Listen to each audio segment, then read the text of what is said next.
Journal entry number 1. Why curiosity outlasts talent. I've been thinking about the word talented. It's a strange word, isn't it? We use it as a compliment, but sometimes we also use it as an explanation. Someone plays the piano beautifully. They're talented. Someone understands mathematics almost immediately. They've always been gifted. Someone writes with extraordinary clarity. They were probably born with it. But what are we actually saying when we call someone talented? Are we recognizing their ability? Or are we quietly telling ourselves that they possess something we don't? Because talent can be a very convenient explanation. If another person succeeds because they were born special, then perhaps we don't have to examine what they practiced, what they struggled with, or how many times they began again. Talent makes the story feel complete, but curiosity leaves the story open. Imagine two people learning the same skill. The first person learns quickly. Everything seems to make sense from the beginning. People notice. They praise her. You're a natural. The second person struggles.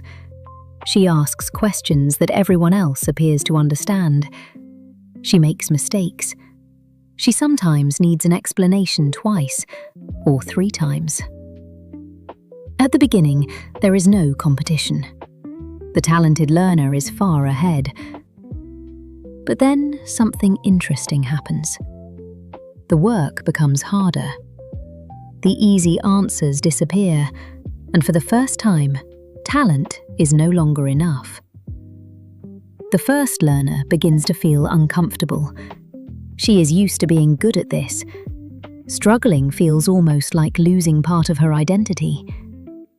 But the second learner? She already knows how to struggle. She knows how to ask for help.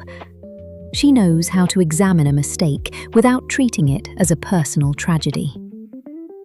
She has, perhaps accidentally, become rather good at being bad at things. And that may be one of the most useful abilities a learner can possess. Talent can make the beginning easier. But curiosity keeps us moving after the beginning is over. Curiosity asks, why did that happen?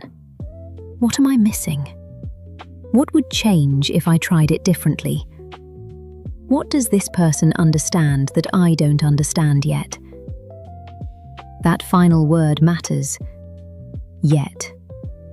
It leaves a small door open.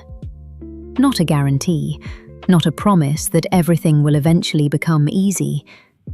Just an invitation to continue. I wonder whether curiosity is often misunderstood.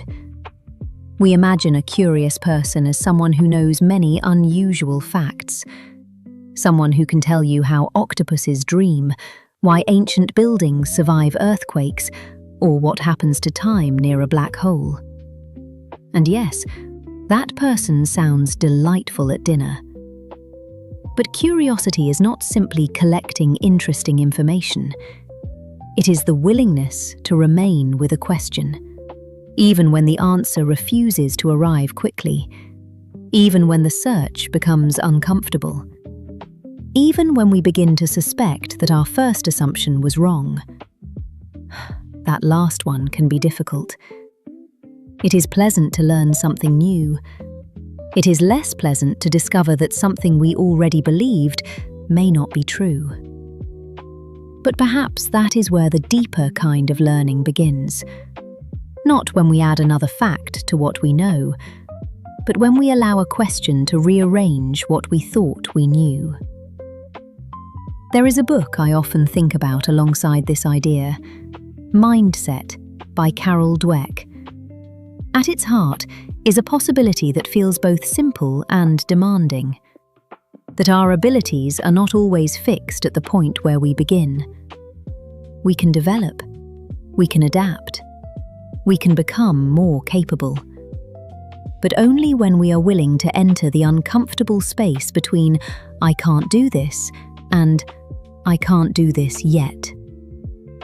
Curiosity helps us remain in that space. Talent might protect us from looking foolish for a while. Curiosity teaches us that looking foolish is survivable, sometimes even useful. Think about something you once believed you were simply not good at. Perhaps drawing, writing, speaking another language, understanding technology, remembering names, cooking anything more ambitious than toast.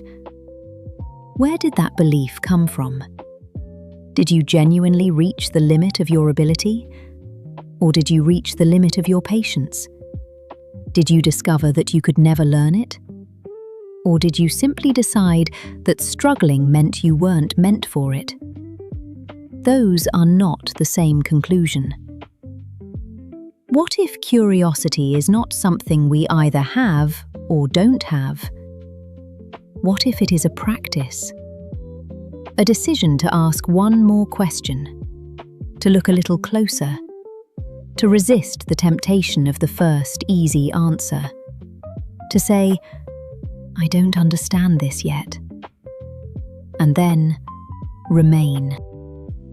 There will always be people who begin ahead of us, people with more experience, better timing, faster instincts, natural confidence.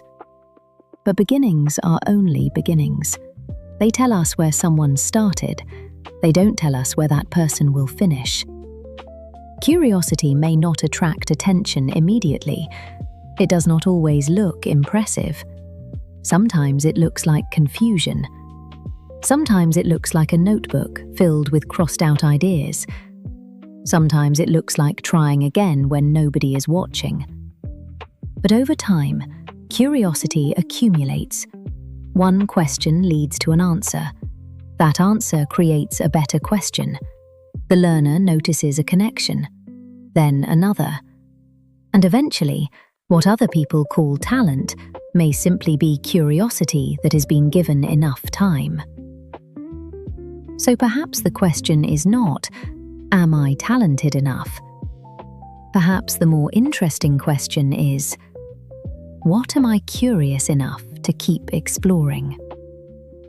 What subject makes you lose track of time?